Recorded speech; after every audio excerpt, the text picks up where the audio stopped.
very clear what you're saying there. We've finished third once again, but we need to kick on. It's a clear message to Daniel Levy, isn't it? They can't kick on, can they?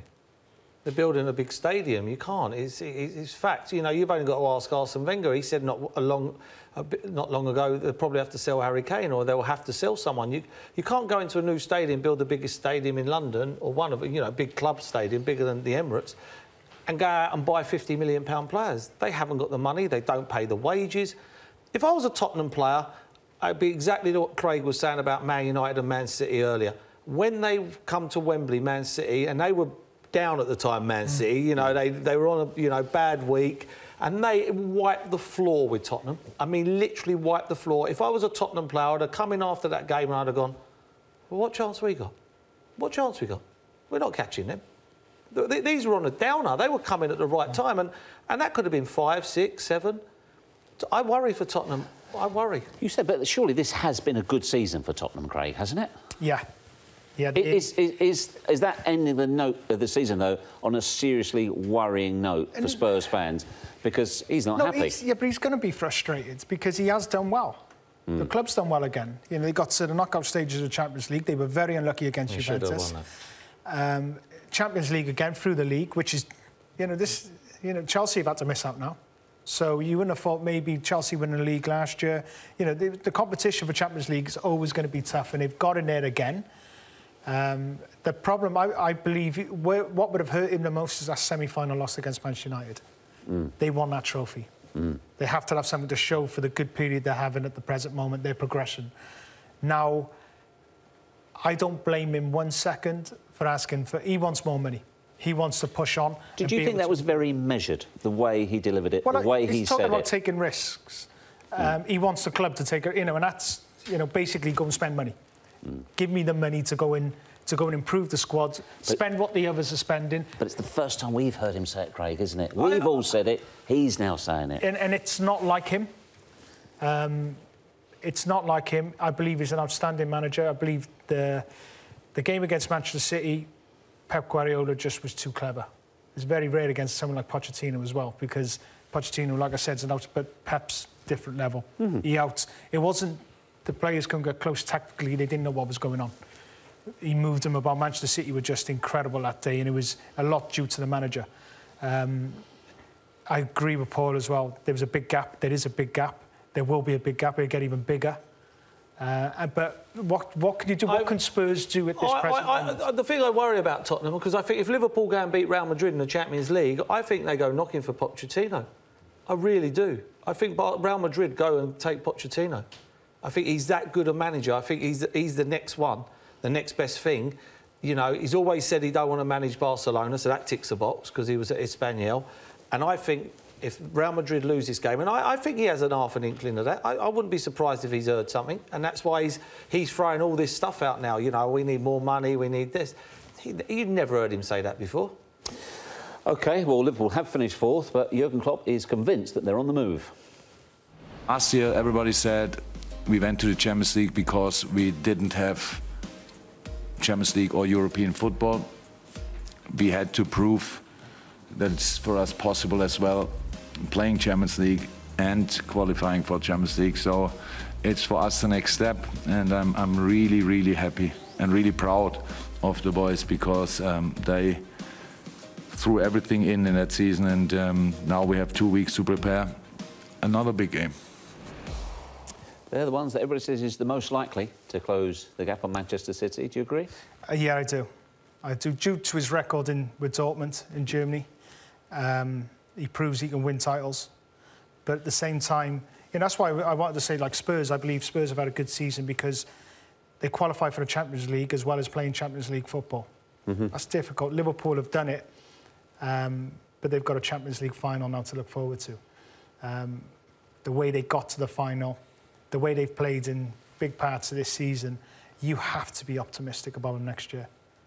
You have to be, because I believe, well, listen, they've got 1 or 2 players coming in. We know that already. They've already signed. I can only see 1 or 2 more players more, and they've got every chance of competing then with Manchester City because they've got the firepower. If you've got firepower like they have, you can go and compete. And with a manager that they have, like with Klopp, with the intensity, the way they play, they're a serious threat. Do you have concerns, though, Paul, about the depth of Liverpool's squad? It took them till the last day of the season to qualify for the Champions League. That inconsistency across a season, would that concern you? It would do, but they've had Champions League games. They played in big semi-finals, big quarter-finals, so they've had games in between. I think at the start of the season they would find it hard to break teams down. After that, I think the back end, after Christmas, I mean, they've been blowing teams away. I mean, they're still short. I still think they need a centre-half. They're bringing the lad in from Leipzig, who's a good player, got a lot of energy. Goalkeeper as well. You need a goalie who's going to save you points, because you need a goalie who saves you points. And then the front three are as good as anybody. But if one of them get injured, you need someone else. But they're the team, for me, definitely to chase down. If they can get a couple more players, they could chase Man City down. Because Man City, over a game, I'd have Liverpool to beat Man City every week. OK, well, Chelsea head into the Cup final with two familiar themes, defeat and questions for the manager.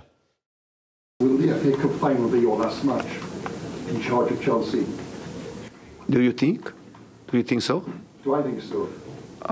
You have news? Will it be your last match in charge of Chelsea? No, I don't think. I think that for this season, for sure. For this season, for sure. Now, you have to play the last game in FA Cup, and then, as you know very well, because I'm repeating always the same thing, and I'm committed for this club. He says he's committed, Paul. Does he sound committed to you? Well, I watched the game. On Sunday in the studio, and the players weren't. That's the worrying thing. Only two lots of people get you the sack: the players, if they're not working for you, or the fans. Now the fans are behind him, but the results are not with the player. Whatever happens after the cup final on Saturday, and hopefully they win, something's got to be sorted out by Monday. It's got to be sorted out by Monday. This cannot drag on. Because Chelsea are a million miles behind at the moment. I mean, we talk about teams far away. Chelsea ain't. They're not catching Man City at the moment. They need someone to come in. They need to turn it around. I mean, what he'd done last week against Huddersfield was... That looked like to me is, yeah, I'm going. I'll do it my way. Hazard, Giroud, not play. You know, Huddersfield, they've got to win that game. Got to win it to take it to the last game. Who knows then what happens? Yeah, I worry. Don't get me wrong, top manager. I think, you know, when you talk about good managers, what he done at Chelsea, when they got smashed by Arsenal at the Emirates, and he changed that round and played a three at the back, and the way they played, he's a top manager. Yeah, if I was Arsenal, if he left after the cup final, I'd be walking over hot coals to try and get him at Arsenal. Craig, how surprised are you that it has turned so sour so quickly for Antonio Conte at Chelsea? Or is this typical Chelsea? Listen, I was going to say, I'm not surprised because of Chelsea. Yeah. Because it's the club. You know, they've had... they win trophies with changing managers. They've proven that, and it looks like, well, they keep doing that. Supporters, I know you're talking... They cheer his name 1 minute and they want him out the next. Especially at Chelsea. And the players, unfortunately, they do like the manager. They do like him. Look like they've gone the same way as well. But I love this manager. And this is through the last 3-4 years of watching him closely and watching his work. He's brilliant. He sees the game differently, very attacking. I haven't enjoyed him this season. From the start of the season, he's just been...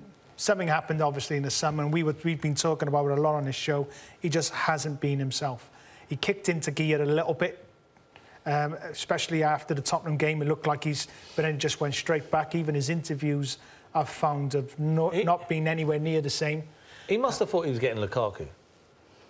Because to just get rid of Costa like he did, that's why I think the problem started, where he probably thought, well, I'm going to get Lukaku, so, you know, Costa, you can go. And I think that's where it all started. And Craig's right. To me, everything wasn't right about him. But I'm with Craig. I think this lad's... I mean, I watched him dismantle Spain. by playing two up front. Two up front. Spain didn't know what day it was because them centre halves have only never played against one up front. They didn't know what to do.